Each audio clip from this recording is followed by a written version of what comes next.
Have you ever felt like your life was just a series of random events? That maybe you were in the wrong place at the wrong time? Well, let me tell you a story that might just change your perspective. It's about a baby boy whose life seemed doomed from the start, but ended up becoming one of the greatest leaders in history. This story begins during a dark time for the Hebrew people in Egypt. The Pharaoh, fearing their growing numbers, gave a terrible order. Every newborn Hebrew boy was to be thrown into the Nile River. Imagine the terror and heartbreak of those parents. But one mother, named Jochebed, couldn't bring herself to do it. For 3 precious months, she hid her baby boy. When she could hide him no longer, she came up with a desperate, faith-filled plan. She wove a small basket out of papyrus reeds, waterproofing it with tar and pitch. Gently, she placed her son inside and set the tiny ark adrift among the reeds of the Nile. His older sister, Miriam, watched from a distance, her heart pounding to see what would happen. Was this the end?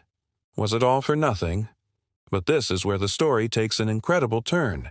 Who should come down to the river to bathe at that very moment? None other than Pharaoh's own daughter. She spotted the basket, and her curiosity was piqued. When she opened it and saw the crying baby, her heart was moved with compassion. She knew he was one of the Hebrew children, but she decided to save him. And who was standing by, ready for this exact moment? Miriam! She bravely approached the princess and asked, "Shall I go and get one of the Hebrew women to nurse the baby for you?" The princess agreed. And who do you think Miriam brought back? Her own mother, Jochebed. Think about that for a second. Not only was the baby's life saved, but his own mother was paid by the princess to raise him. God didn't just rescue him. He arranged for him to be raised by his own family, right under the nose of the man who wanted him gone. The princess named him Moses, which means to draw out, because she drew him out of the water.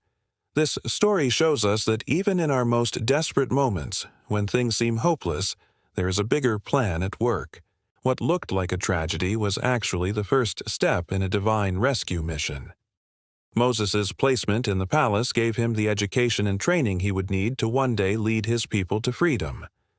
God was weaving together every detail, turning a situation of fear and despair into one of hope and incredible purpose. So, next time you feel lost, remember Moses in his little basket. You might just be floating right where you need to be for a miracle to happen. Thanks for watching.